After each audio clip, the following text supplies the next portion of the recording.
Okay.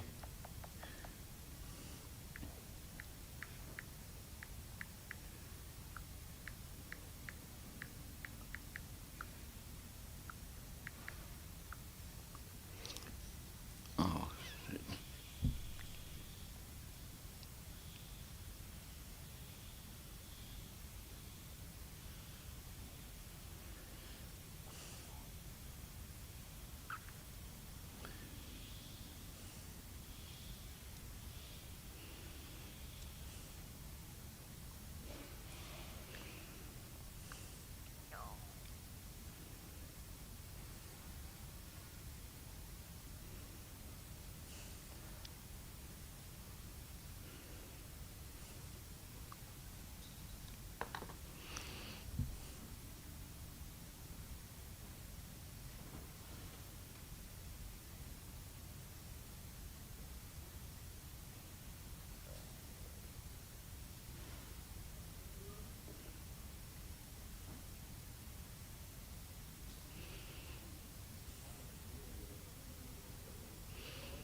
Hare Krishna. All glories to Srila Prabhupada ki jai. Nama Om Vishnu Padaya Krishna Prestha Bhutali Srimati Bhakti Vedanta Swaminiti Namani Namaste Saraswati Deve Gurvani Pacharine Nirvisesa Sunyavadi Paskatya Desatarine Jai Shri Krishna Chaitanya Prabhu Nishananda Sri Advaita Gadadhar Shivasadi Gaur Bhaktivindam Hare Krishna Krishna Krishna Hare Hare Hare Rama Rama Rama Hare Hare Srila Prabhupada ki jai.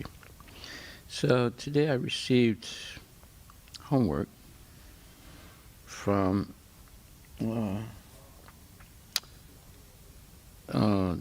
Samarth, Sanmukh, and a few others. So, but first I wanted to read something.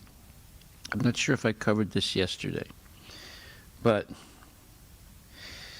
there's a very nice thing that we can learn.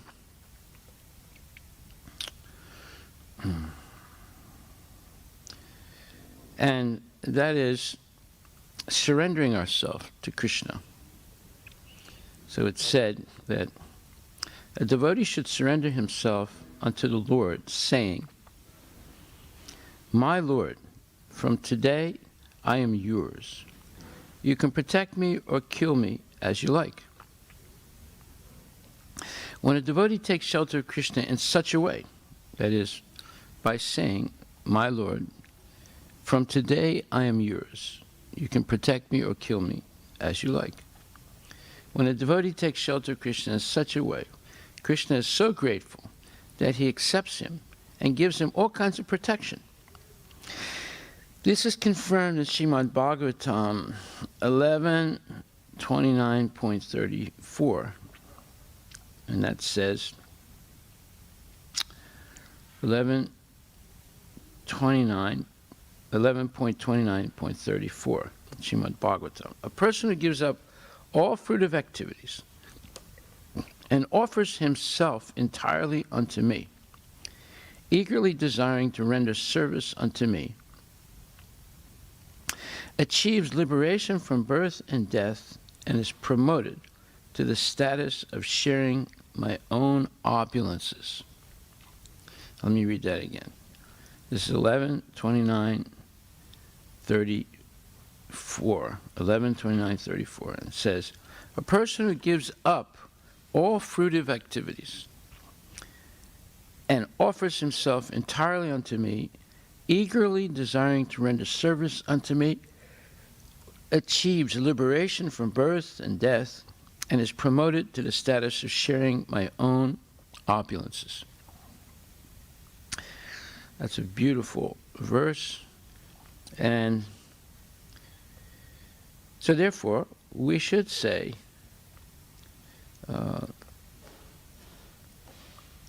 my dear Lord, from today on, I completely surrender unto you, and you can do whatever you like with me. You can protect me or kill me. So devotee completely takes shelter of the Lord without any reservation. And therefore, there's a little bit more. Let's see, we're in second. I lost my okay.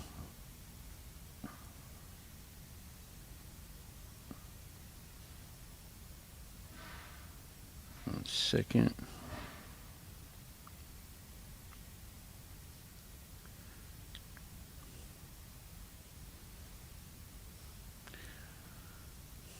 One second. It's 11:29:34. Prabhupada's explanation of that. I lost my place. One second. I can find it.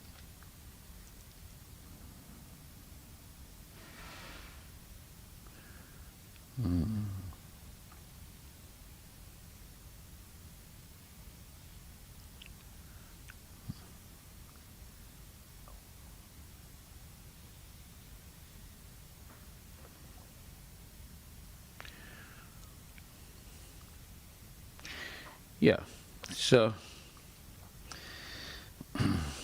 when a devotee takes shelter of Krishna in such a way, Krishna is so grateful that he accepts him and gives him all kinds of protection. This is confirmed in Srimad Bhagvatam 11:29:34, where it is said that if a person who is about to die takes full shelter of the Supreme Lord and places himself fully under his care, he actually attains immortality at that time and becomes eligible to associate with the Supreme Lord and enjoy transcendental bliss. So why wait till that time when we're going to die? Better to do it way before that, so that we can completely depend upon Krishna and he'll protect us in every situation. And okay, so now we'll go to the homeworks.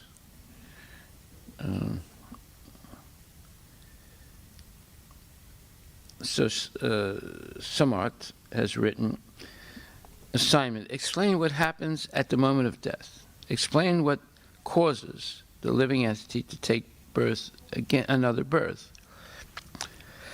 Read Srimad Bhagavatam 6.154. How can a living entity get on the path of auspiciousness and not take another birth in the material body? Very good. Okay.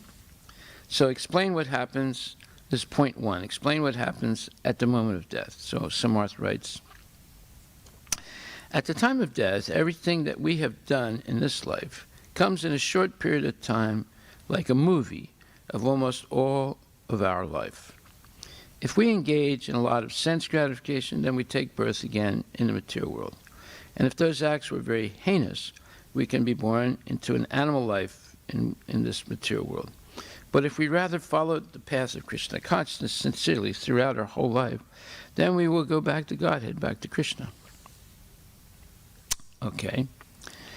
Then second question, explain what causes the living entity to take another birth. Read Srimad Bhagavatam 6.154. According to Srimad Bhagavatam, Canto 6, Chapter 1, verse 54, the atmosphere of the subtle body at the time of death is created by the activities of the gross body. Thus, the gross body acts during one's lifetime, and the subtle body acts at the time of death. This means that one's activities in the gross body will affect the subtle body's environment. If one is Krishna conscious, he does not have to take birth into another body. And Krishna repeated this in many verses, such as Bhagavad-Gita, chapter 8, verse 5. In Bhagavad-Gita 15.9, Srila Prabhupada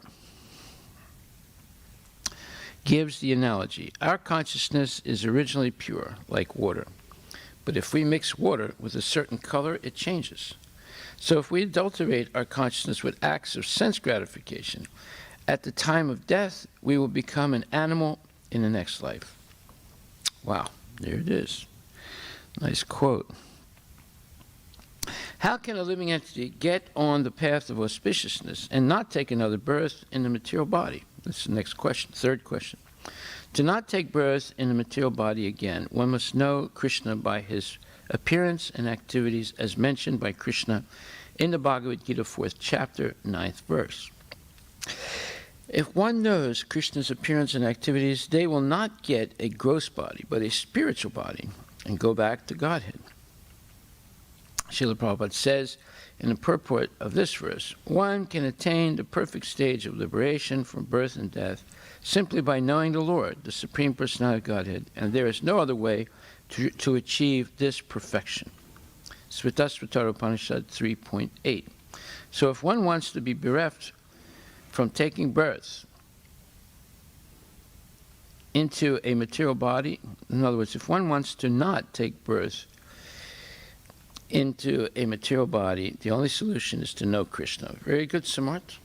Thank you. Let's see, we also got from Krishna Raheja. Oh no, wait a minute.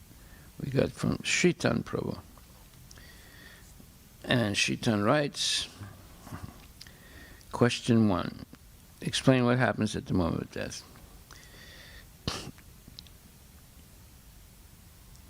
He just writes simply, at the moment of death, whatever one thinks of, he attains that abode. He attains. Okay. Question 2. Explain what causes the living entity to take another birth. Read Srimad Bhagavatam 6.1.54.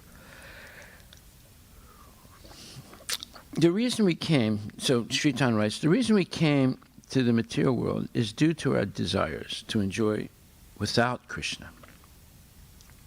Although the material world offers this to us, this happiness is temporary and leads to misery. Since we are always seeking happiness, we have desires. During one's duration of life, one may, one second. During one's duration of life, one makes many decisions which fall into 3 categories: pious, impious, and spiritual. If one performs pious and impious acts, they will remain in the material world. Performing more of these activities will only cause further entanglement in this material world. In the next life, according to one's desires and karma, he will be placed into a suitable body according to their desires and karma. Okay.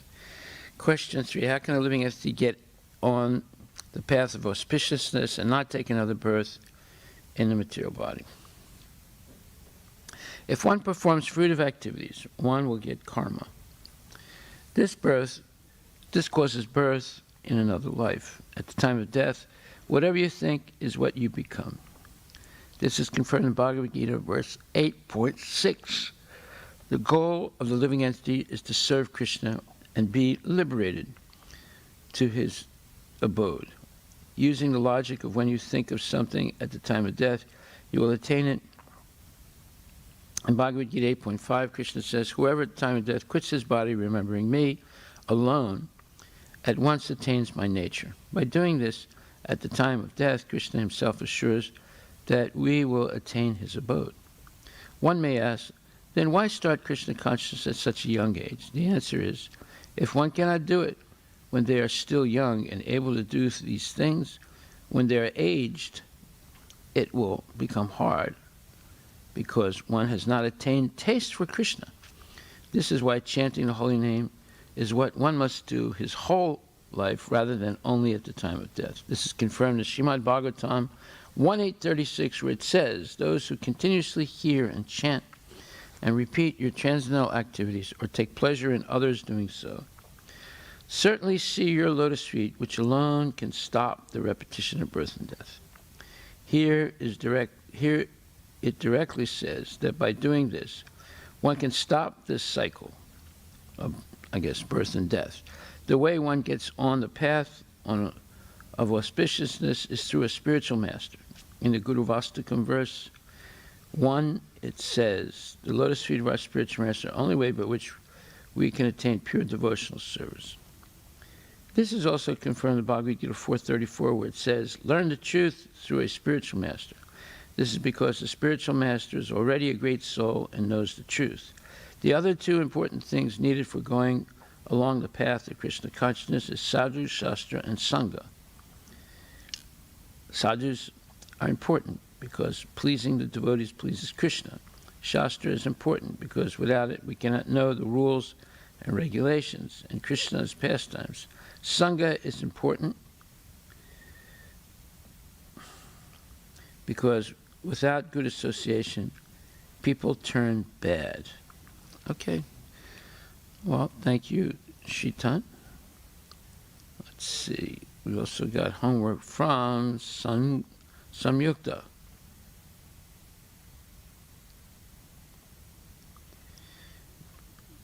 Explain what happens at the moment of death. At the moment of death, if one thinks about Krishna, then he will attain the transcendental nature of the Supreme Lord. Like Maharaj Bharata, for example, thought about a deer at the end of his life, so he turned into a deer in his next life. As stated in the purport Bhagavad-Gita, Srimad Bhagvatam 6.1.54, whatever state of being one remembers when he quits his body. No, okay, you mixed the quote up, Sanmukh. It's Bhagavad-Gita, it's not 6.1.54, it's Bhagavad-Gita 8.7. Whatever state of being one remembers when he quits his body, that state he will attain without fail. Okay, so you have to make that correction. So then, second question, explain what causes the living entity to take another birth. If a human being is taught to change his subtle body by developing the consciousness of Krishna at the time of death, the subtle body will create a gross body in which he will be a devotee of Krishna, or if he is still more perfect, he will not take another material body, but will immediately get a spiritual body and thus return home back to Godhead. Okay? And question 3, how can a living entity get on a path of auspiciousness and not take another birth in the material body? Answer by Sanmukh, by always remembering Krishna, especially at the time of death, one can go back home, back to Godhead, instead of being entangled in this material world. Okay, good. Let me see, I don't think I received any other homework.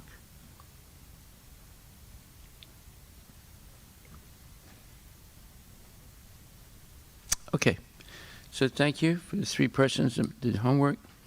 Now we'll go forward.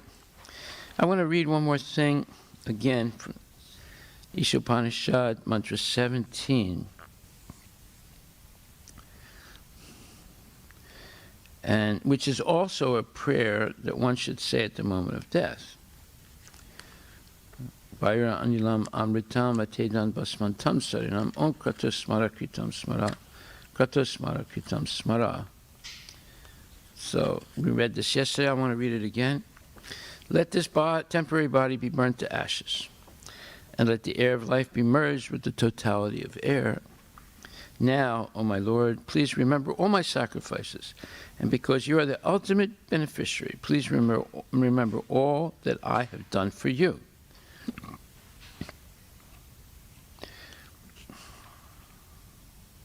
So, and in the purport, later on in the purport, it says, in this mantra, the living entity prays to enter the spiritual kingdom of God after relinquishing his material body and material air. The devotee prays to the Lord to remember his activities and sacrifices he has performed before his material body is turned into ashes.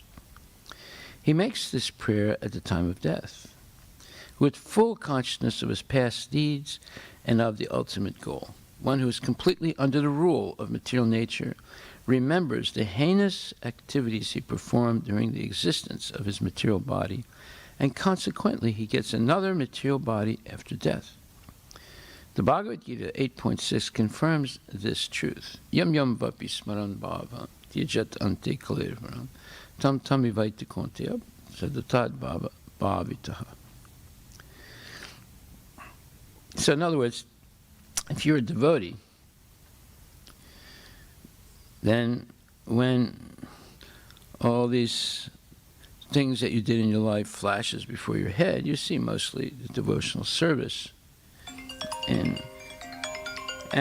you become liberated. If you're not a devotee and you did a lot of nonsense, then that's what you see, and therefore you get another material body after death. And this is confirmed in Bhagavad-Gita 8.6, Yam yam vapi smaran bhavam tijat ante kalirvaram. Whatever state of being one remembers when he quits his body, O son of Kunti, that state he will attain without fail. Thus the mind carries the living entity's propensities into the next life. So it says, unlike the simple animals who have no developed mind, the dying human being can remember the activities of his life, like dreams at night. Therefore, his mind remains surcharged with material desires, and consequently he cannot enter into the spiritual kingdom with the spiritual body. The devotees, however, develop a sense of love for Godhead by practicing devotional service.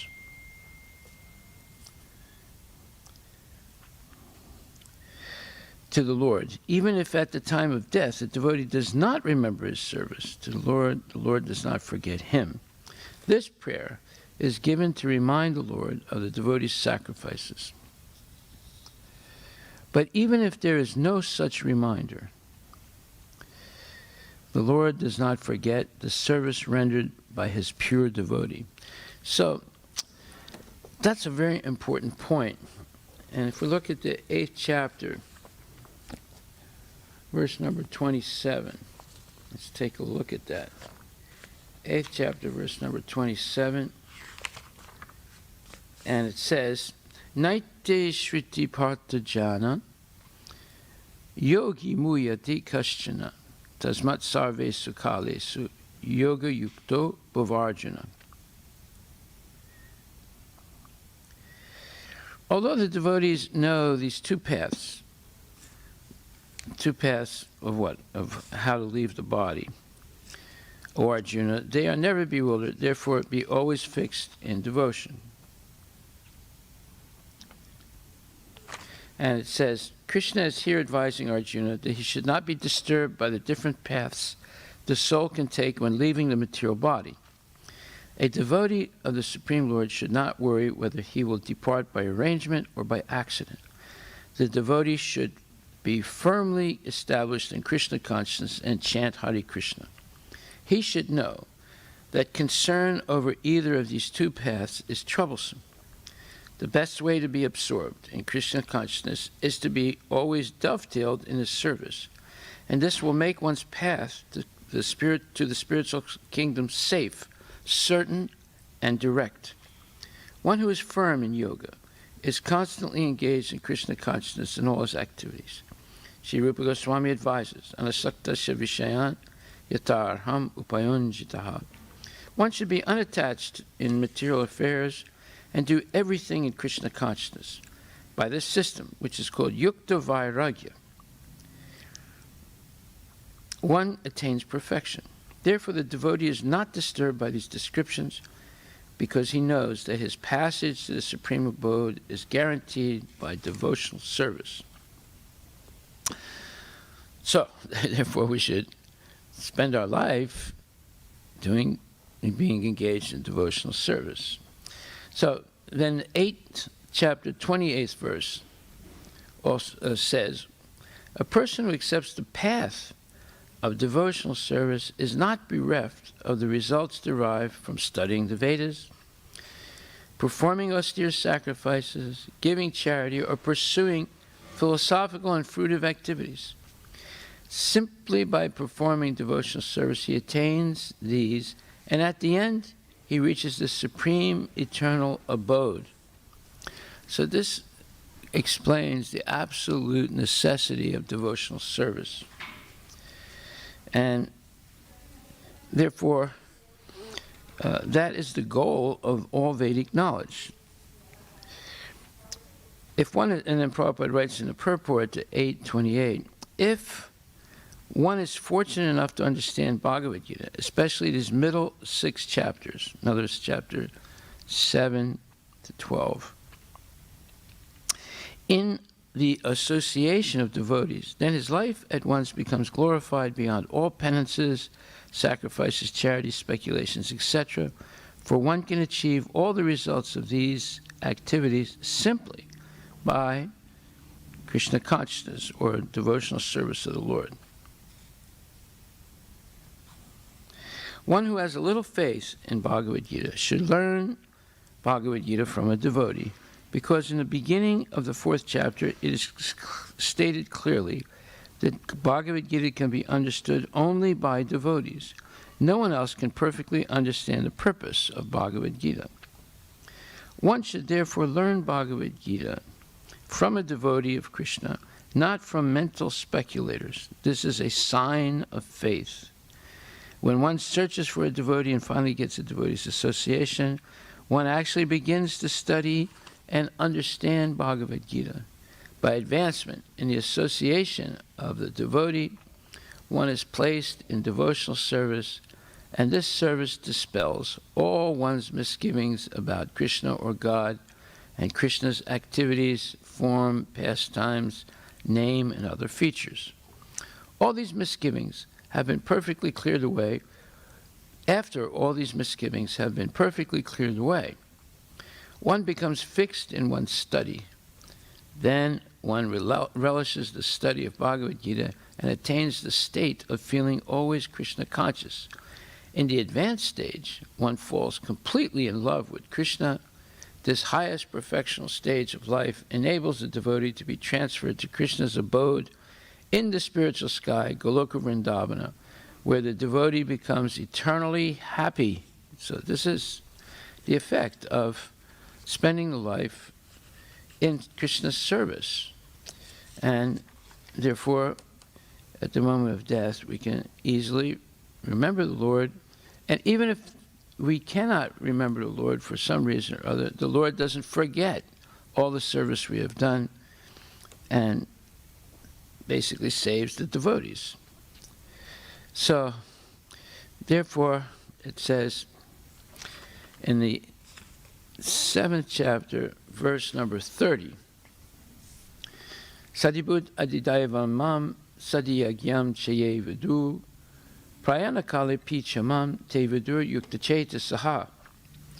Those in full consciousness of me, who know me, the Supreme Lord, to be the governing principle of the material manifestation of the demigods and of all methods of sacrifice, can understand and know me, the Supreme Personality of Godhead, even at the time of death.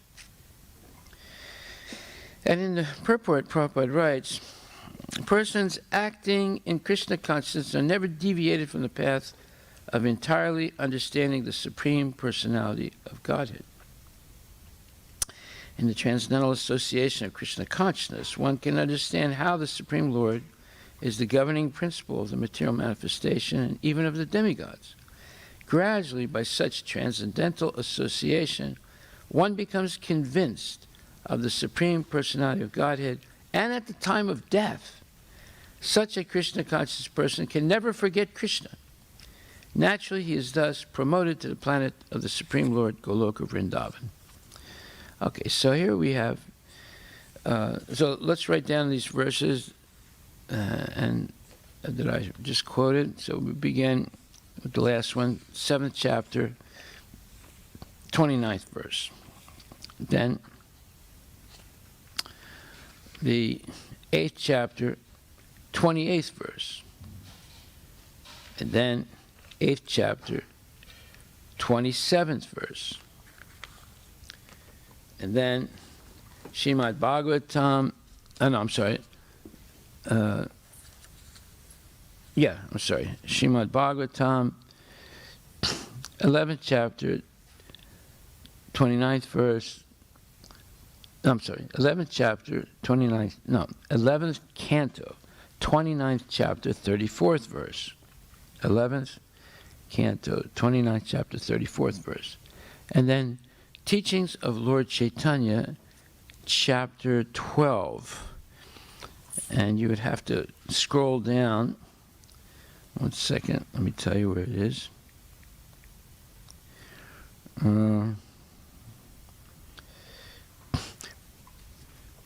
I guess it's halfway through the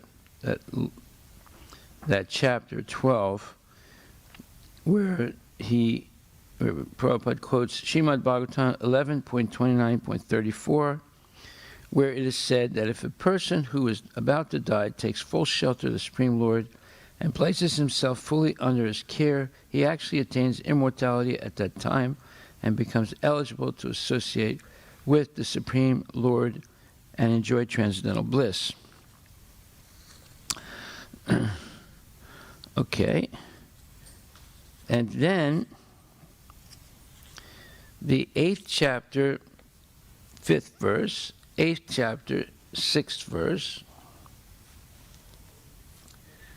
and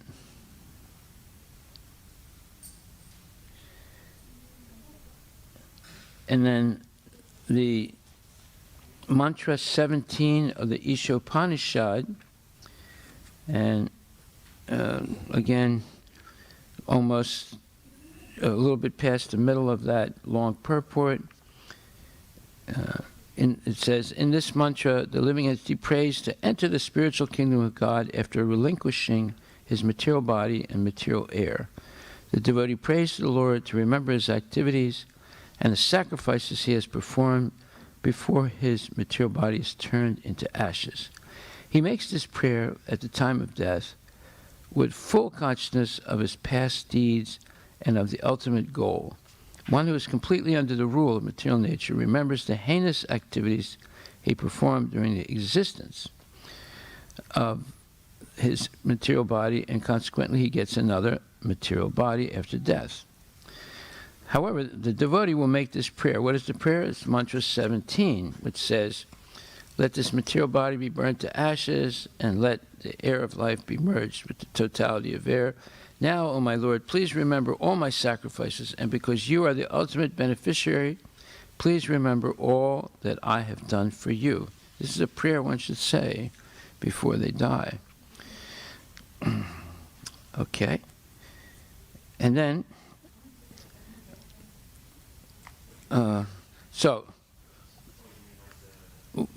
your homework for next week is using all these quotes, write a more thorough explanation of the three questions that was our homework for today, and that is, one second.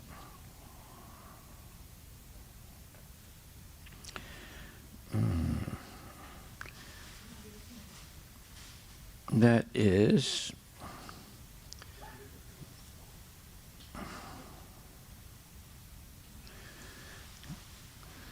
explain what happens at the moment of death, Explain what causes the living entity to take another birth, and how can a living entity get on the path of auspiciousness and not take another birth in the material body. So using all those quotes, explain more thoroughly this first question. Explain what happens at the moment of death. Okay.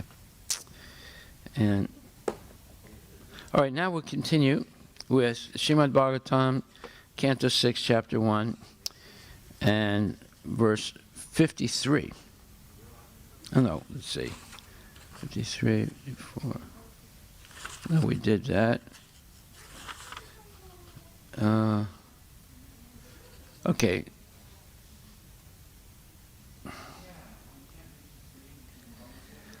Okay, so we're going to read rather. Okay, we'll start with text 56 and 57. And it says, in the beginning, this Brahmana named Ajamil studied all the Vedic literatures. He was a reservoir of good character, good conduct, and good qualities. Firmly established in executing all the Vedic injunctions, he was very mild and gentle, and he kept his mind and senses under control. Furthermore, he was always truthful. He knew how to chant the Vedic mantras, and he was also very pure. Ajamil was very respectful to his spiritual master, the fire god, guests, and the elderly members of his household. Indeed, he was free from false prestige. He was upright, benevolent to all living entities, and well-behaved. He would never speak nonsense or envy anyone. So Prabhupada writes in the purport, the order carriers of Yamaraj, the Yamadutas, are explaining the factual position of piety and impiety, and how a living entity is entangled in this material world.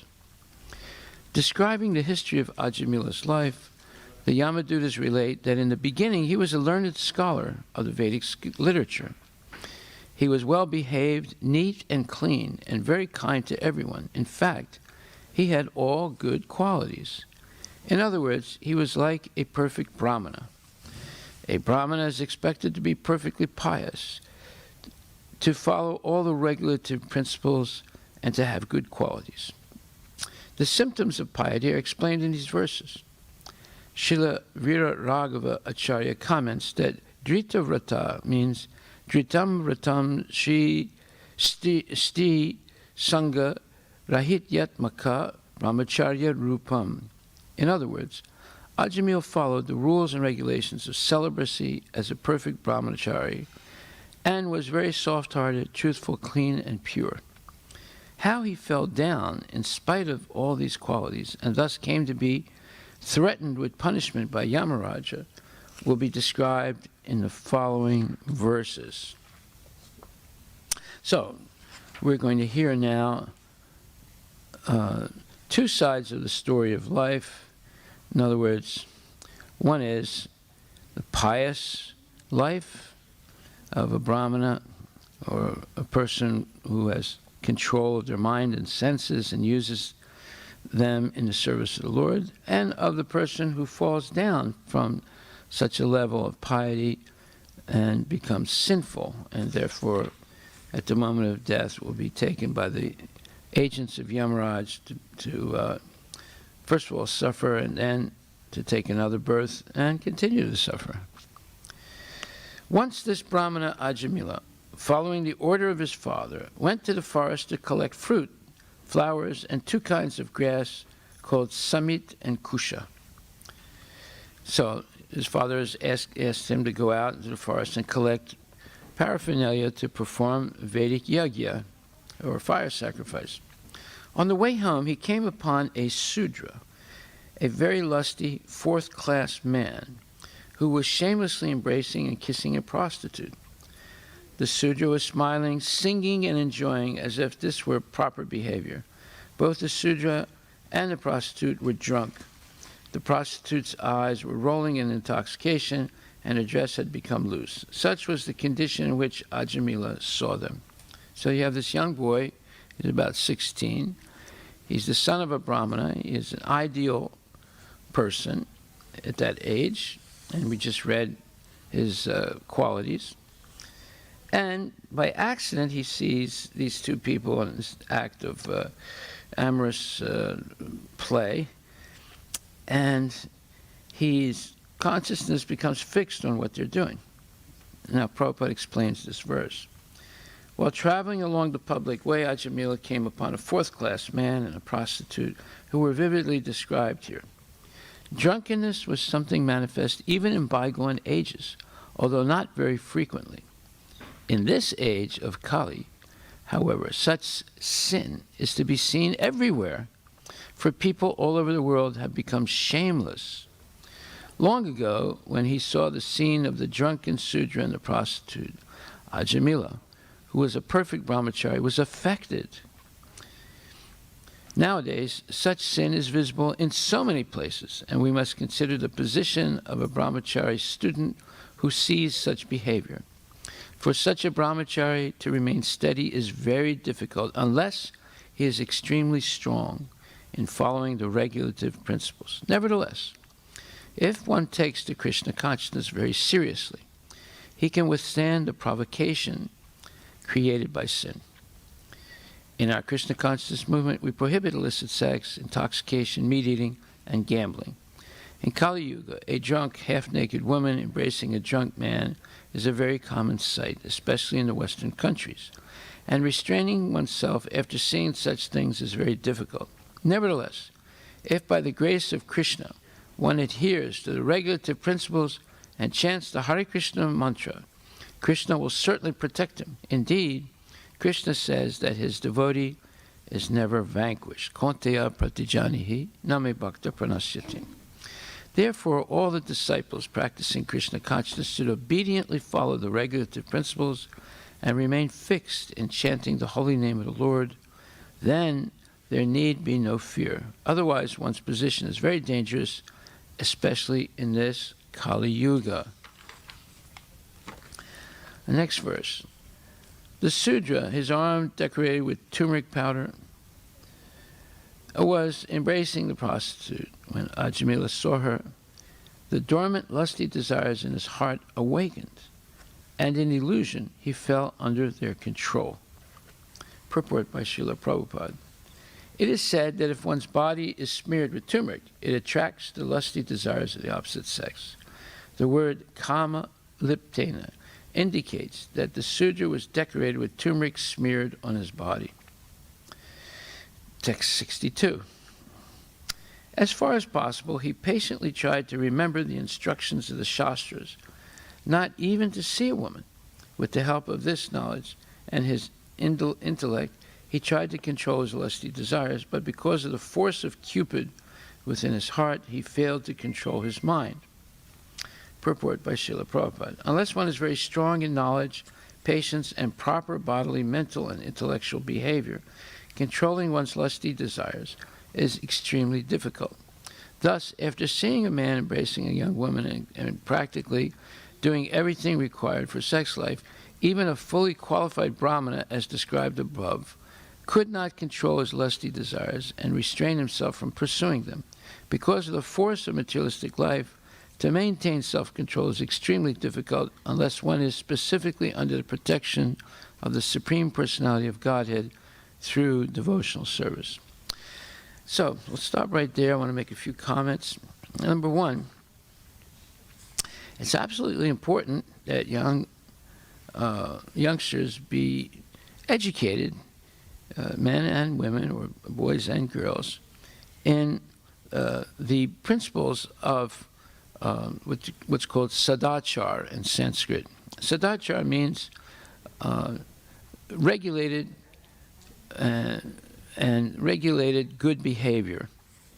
So regulated good behavior means it's based on the four universal principles of spirituality, which are cleanliness, truthfulness, and austerity, and mercy. Those are the four universal principles of spirituality: cleanliness, truthfulness, mercy, and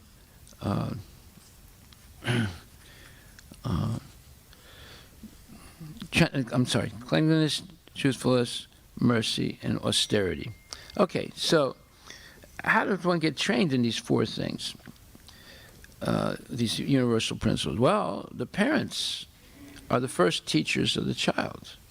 So the parents must be learned in cleanliness, truthfulness, mercy, and austerity. What does that mean exactly? Well, cleanliness means bodily cleanliness and mental and intellectual cleanliness. There's internal cleanliness and external cleanliness. So, how do we maintain that cleanliness inside and outside? Well, we have soap and water to keep our body clean. But what is the soap and water for the mind and the intelligence? That is the essential question. Yeah, if you want to keep your body clean, you can go to the Safeway and buy some soap, and you have water, and you'll be clean. But what is the soap and water for the mind and the intelligence? Well, that's called Krishna consciousness. And that is why we highly recommend learning to chant the Hare Krishna Maha Mantra, because it's called Maha Mantra, the great chant for liberation. So what does the Maha Mantra do? It cleanses the mind of illicit desires and fills the mind full of the name of God and God's glories and qualities. So when we say Hare Krishna, Krishna Krishna, Hare Hare, Hare Rama, Rama Rama, Hare Hare, this mantra, man means the mind, tra means deliverance. It's a transcendental prayer or transcendental vibration that liberates the mind from ignorance. So, what is ignorance? Ignorance means identifying oneself with the body rather than identifying oneself with the soul. So when we identify with the body, the rest of our life we engage in pleasing the body or sense gratification. But if we identify with the soul, the rest of our life, we edify the soul's qualities and its relationship with Krishna and its relationship with the material world and its relationship with other living entities. So that's the difference between mundane education and spiritual education. Mundane education refuses to have any knowledge of the soul and insists that there's only the body. But spiritual education teaches us that our real identity is not this body, but it's the soul that's animating the body with energy and consciousness. And therefore, the individual soul has an eternal relationship with the super soul or with Krishna. And that is the essential reality of life. So in philosophy, there's what's called primary and secondary qualities. Well, if you read that, what different philosophers have written about primary and secondary qualities, you'll get confused. But if you study Bhagavad-Gita, you'll realize that the primary quality of everything that we perceive is actually Krishna. And the secondary quality is the individual souls or jivas like you and me. And therefore, whatever we see from that point on, we see as the combination of two energies, spiritual and material. Whereas in material education, you only see one energy. You only learn about one energy. That's the material energy. And there's complete avoidance of any spiritual knowledge in the material world. The material world, where it's called empiricism, where the philosophers and scientists believe that there's only matter and there's nothing else. But actually, that's not true. Everything is made of matter and spirit. And once we understand, and then there's 4 levels of self-realization when you understand that everything is made of matter and spirit. Number 1 is that matter is the inferior spiritual energy of Krishna. It's spiritual because it comes from Krishna, but it's inferior because sometimes it's manifest and sometimes it's not.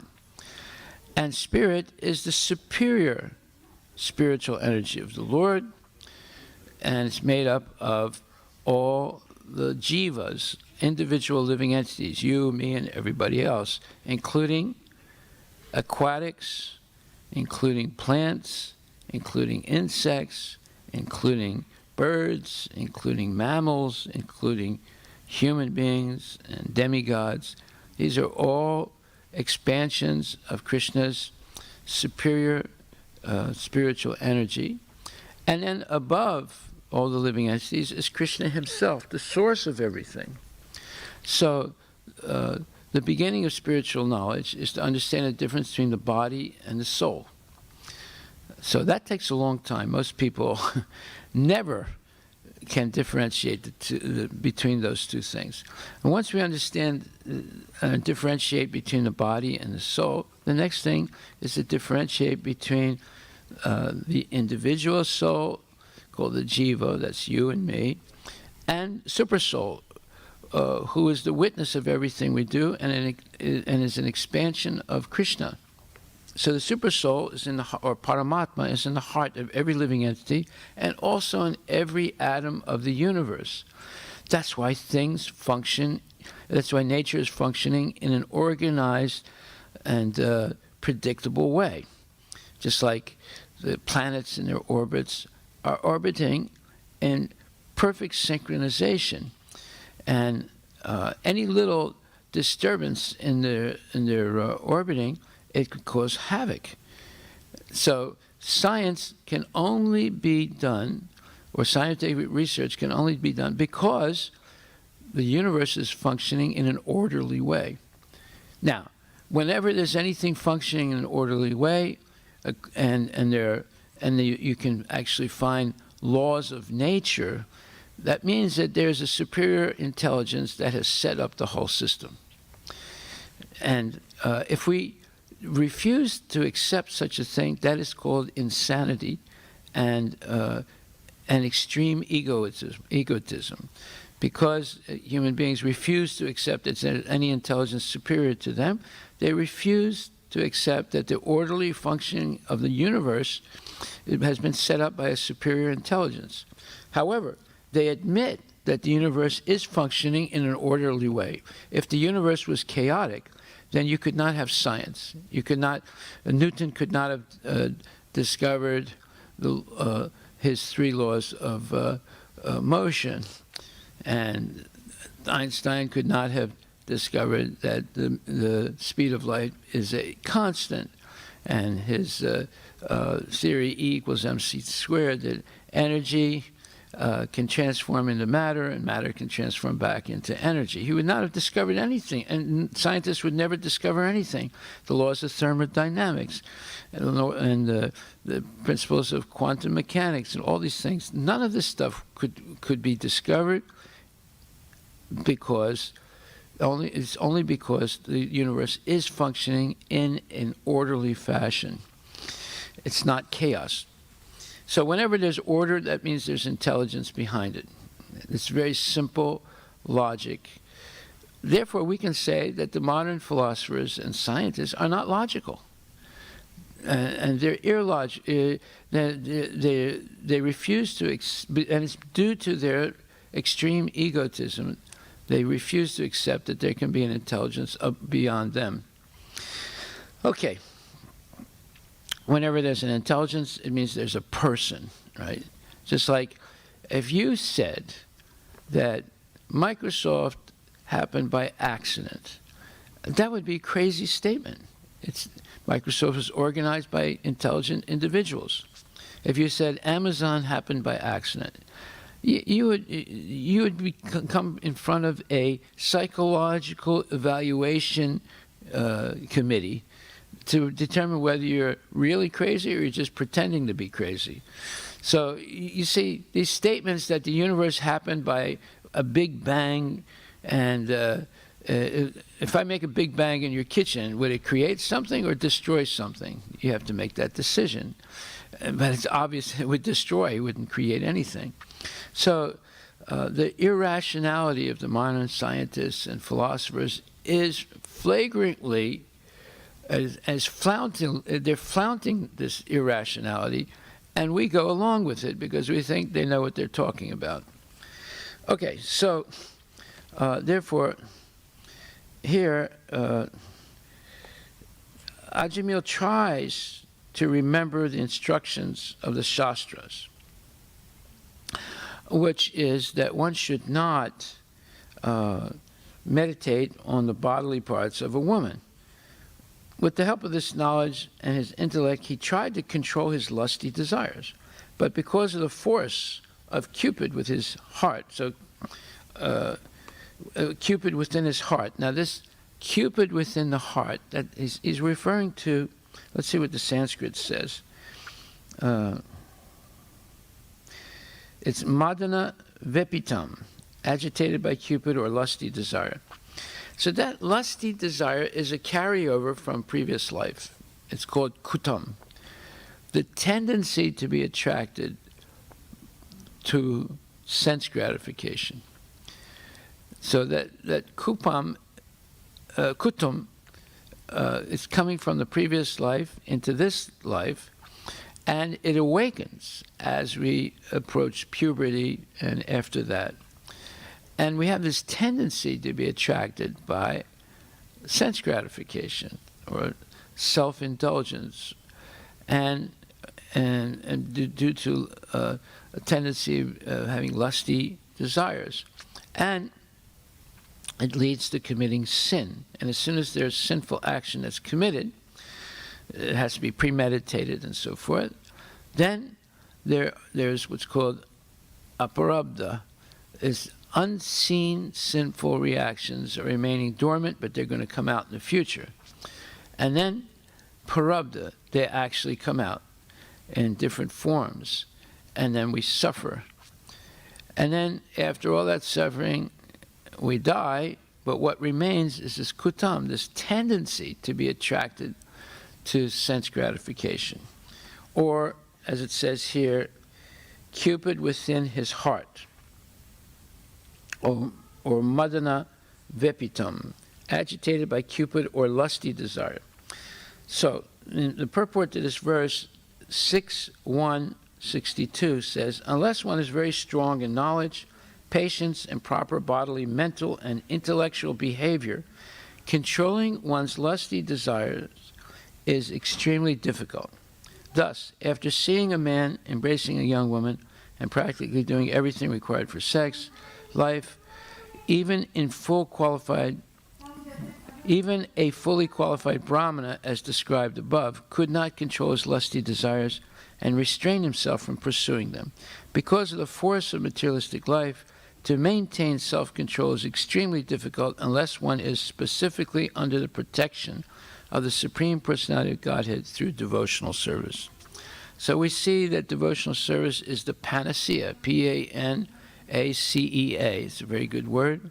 It means the cure-all of all diseases, including lusty desires.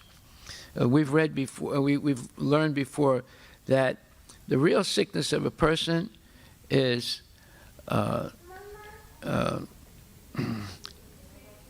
kupam is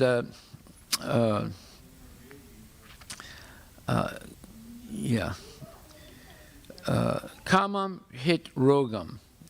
We've studied this before. Kama hrit rogam. Kama means lust, hrit means the heart, rogam, sickness. The sickness of lusty heart. That is what forces us to engage in sinful activity. And then it says, because of the force of materialistic life, to maintain self-control is extremely difficult unless one is specifically under the protection of the Supreme Personality of Godhead through devotional service. So this sickness, kamam hrit rogam, is cured by engaging in devotional service and coming under the protection of Krishna, the Supreme Personality of Godhead. So now we'll go on to text 63. In the same way that the sun and moon are eclipsed by a low planet,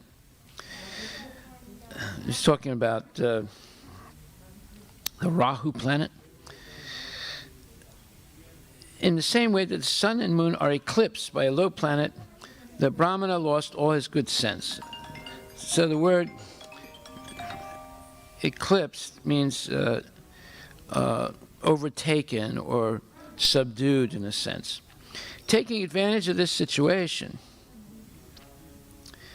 he always thought of the prostitute, and within a short time he took her as a servant in his house and abandoned all the regulative principles of a Brahmana. Now, purport by Srila Prabhupada. By speaking this verse, Sukadeva Goswami wants to impress upon the mind of the reader that Ajamila's exalted position as a Brahmana was vanquished by his association with the prostitute, so much so that he forgot all his Brahminical activities. Nevertheless, at the end of his life, by chanting the 4 syllables of the name Narayana, he was saved from the gravest danger of falling down. Swalpam, okay, we have to keep quiet, please.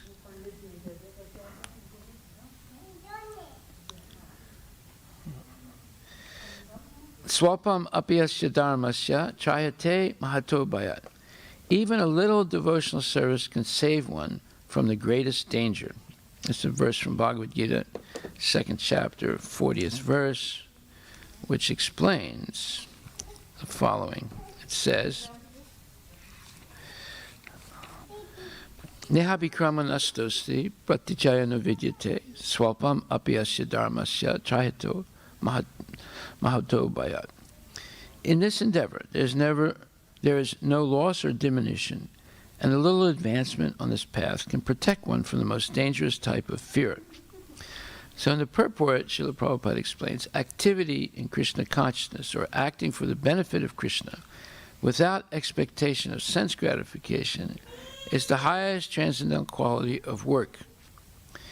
Even a small beginning of such activity finds no impediment, nor can that small beginning be lost at any stage. Any work begun on the material plane has to be completed, otherwise the whole attempt becomes a failure. But any work begun in Krishna consciousness has a permanent effect, even though not finished. The performer of such work is therefore not at a loss, even if his work in Krishna consciousness is incomplete. 1% done in Krishna consciousness bears permanent results. So in other words, if we work in a material world, unless we complete the work, we will not get our full salary.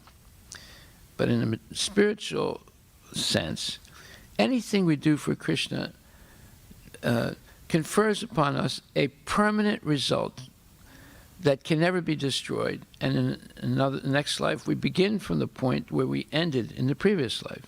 This is the benefit of devotional service. It's a definite. So in other words, there are, in Kali Yuga, even though Kali Yuga, the age that we're living in, this age of hypocrisy and quarrel, there are many inauspicious things. There are a few auspicious things. One is that whatever you do in Krishna consciousness, whether it's knowingly or unknowingly, becomes a permanent asset, so that in your next life, you begin from the point you left off in the past life in Krishna consciousness. So that is a definite advantage. Another advantage of the age of Kali is that in previous ages, just thinking of sinful activity, you would get the karmic reaction. Whereas in Kali Yuga, there's a dispensation given by Krishna that you may think of something sinful, but unless you do it, there is no karmic reaction. So you have to actually perform the sinful act for there to be a karmic reaction. And then the third advantage in Kali Yuga is simply thinking of doing something pious, you get the positive karma.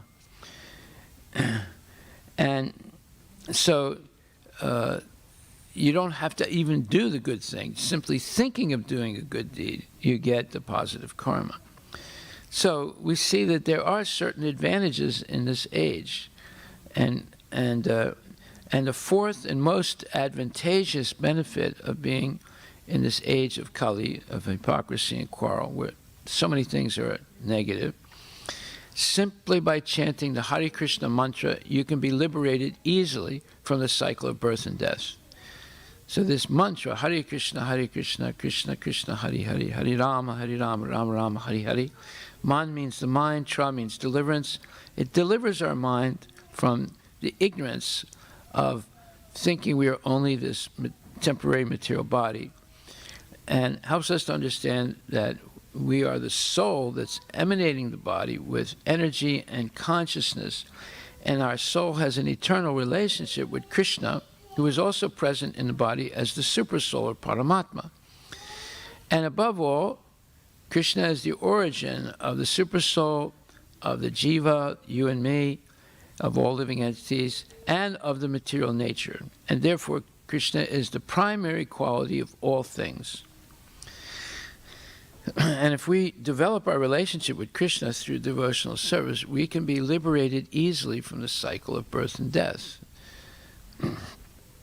So, activity in Krishna consciousness, or acting for the benefit of Krishna without expectation of sense gratification, is the highest transcendental quality of work. This is called yoga koshalam, the art of work.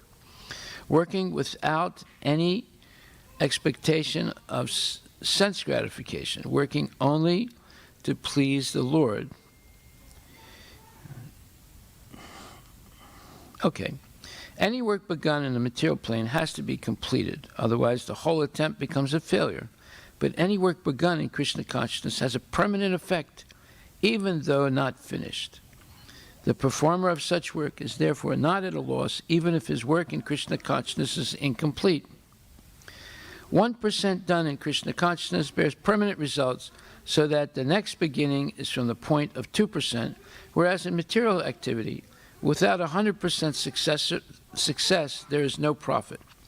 Ajamila performed his duty in some percentage of Krishna consciousness, but the result he enjoyed at the end was 100% by the grace of the Lord.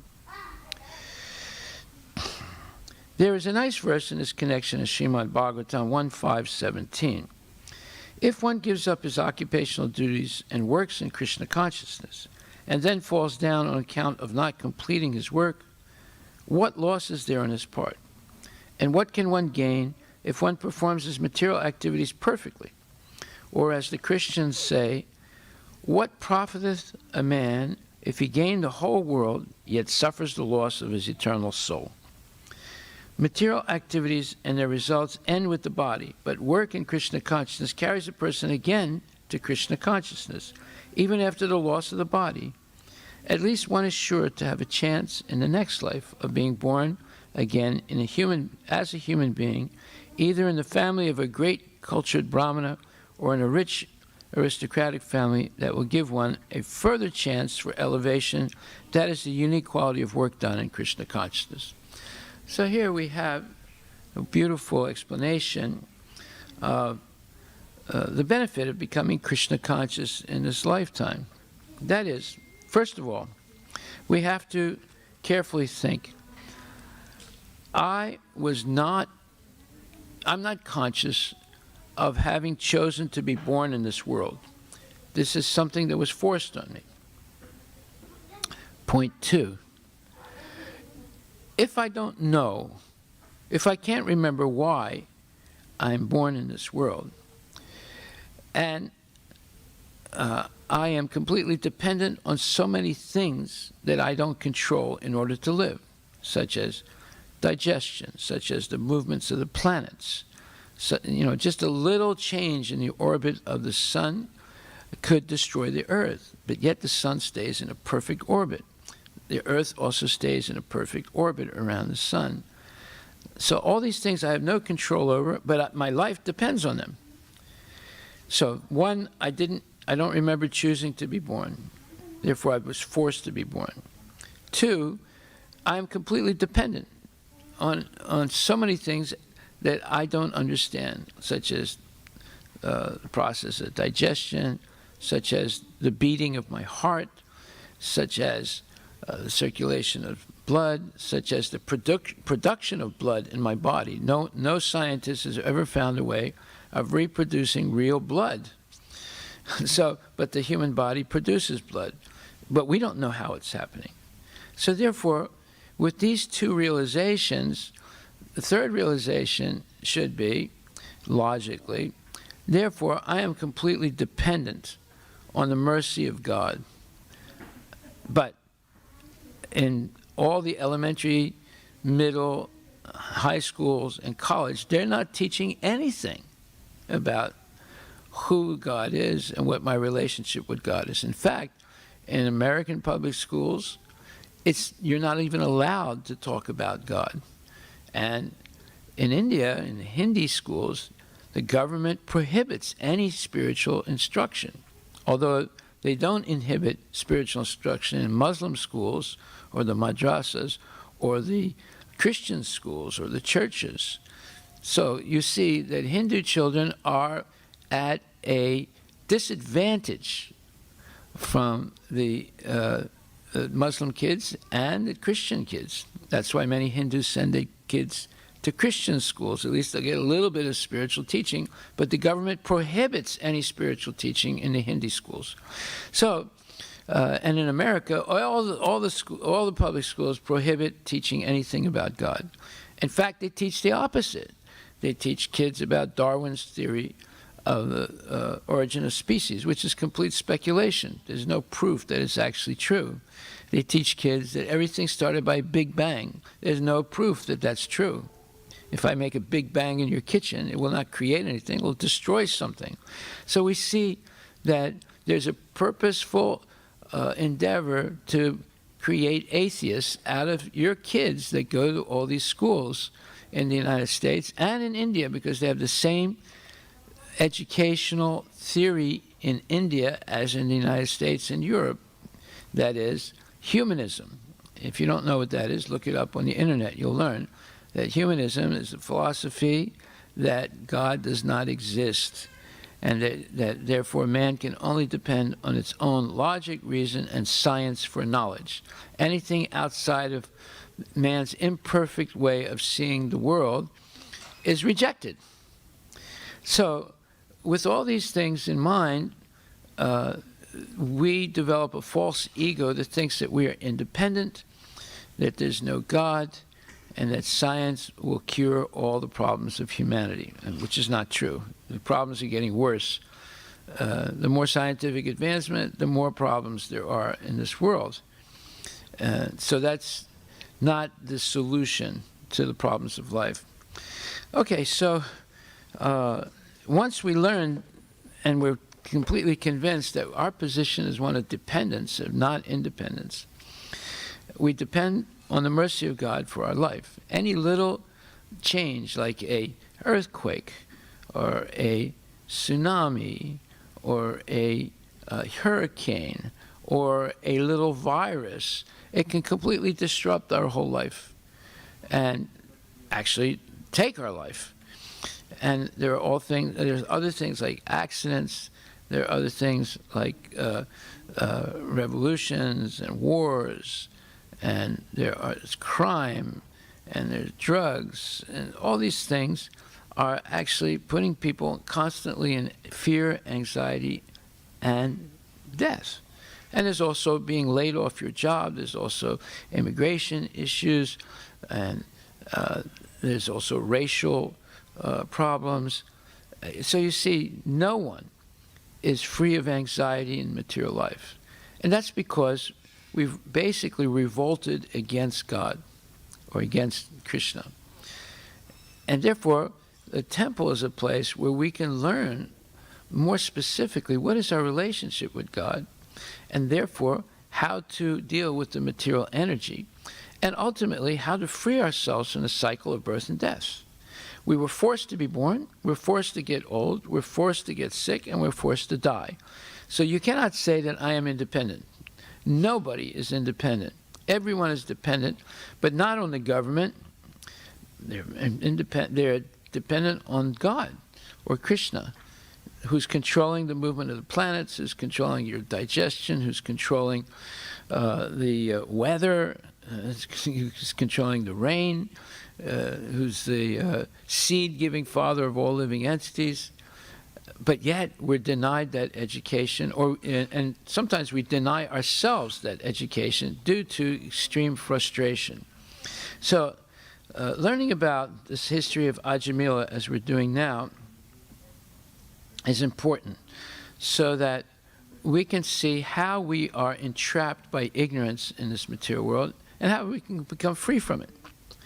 So now we're going to text 65. Because his intelligence was pierced by the lustful glance of the prostitute, the victimized Brahmana Ajamila engaged in sinful acts in her association. He even gave up the company of his very beautiful young wife, who came from a very respectable Brahmana family. Purport by Srila Prabhupada. Customarily, everyone is eligible to inherit his father's property, and Ajamila also inherited the money of his father. But what did he do with it? The money? Instead of engaging the money in the service of Krishna, he engaged in the service of a prostitute. Therefore, he was condemned and was punishable by Yamaraj. How did this happen? He was victimized by the dangerous, lustful glances of the prostitute. Text 66. Although born in a Brahmana family, this rascal, bereft of intelligence, became, because of the prostitute's association, earned money somehow or other, regardless of whether properly or improperly, and used it to maintain the prostitute's sons and daughters. Text 67. This Brahmana irresponsibly spent his lifelong this Brahmana irresponsibly spent his long lifetime transgressing all the rules and regulations of the Holy Scriptures, living extravagantly, eating food prepared by a prostitute. Therefore, he was full of sins. He was unclean and addicted to forbidden activities. Purport by Srila Prabhupada. Food prepared by an unclean, sinful man or woman, especially a prostitute, is extremely infectious. Ajamila ate such food, and therefore he was subject to be punished by Yamaraja. Text 68. This man, Ajamila, did not undergo atonement. Therefore, because of his sinful life, we must take him into the... so this is the Yamaduta speaking. Because of his sinful life, we must take him into the presence of Yamaraj for punishment. There, according to the extent of his sinful acts, he will be punished and thus purified. Purport by Srila Prabhupada. The Vishnu Dutas had forbidden the Yamadutas to take Ajamil to Yamaraj, and therefore the Yamadutas explained that taking such a man to Yamaraj was appropriate. Since Ajamila had not undergone atonement for his sinful acts, he was to be taken to Yamaraj to be purified by punishment. When a man commits murder, he becomes sinful, and therefore he also must be killed. Otherwise, after death, he must suffer many sinful reactions. Similarly, punishment by Yamaraj is a process of purification for the most abominable sinful persons. Therefore, the Yamadutas requested the Vishnudutas not to obstruct their taking Ajamila to Yamaraj. Thus end the Bhaktivedanta purports of the 6th canto, 1st chapter of the Srimad Bhagvatam, entitled The History of the Life of Ajamila. Okay, so our homework for next week is 1, complete or explain more carefully and more completely with all the references I gave you of question 1 from last week's homework. What is that question again? And that is, 1 second, I'll tell you. Explain what happens at the moment of death. So now I gave you many more references in the beginning of the class to complete the answer to that question. Okay, then next homework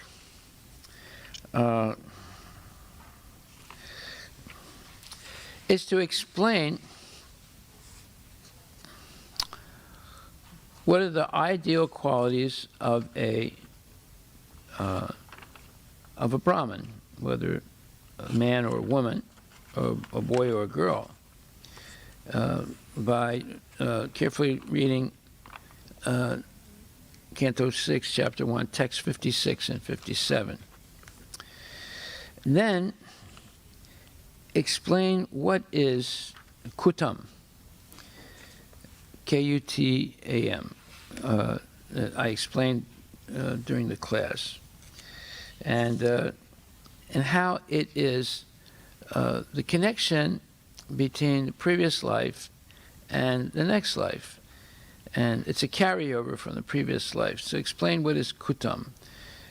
Basically, it's the tendency to be attracted to sense gratification, and then what is and how it awakens in the next life, and what it forces us to do, unless we are trained in Krishna consciousness. And then, so those are the three homeworks. You do those three things, and then we'll continue some more. Hare Krishna. Are there any questions?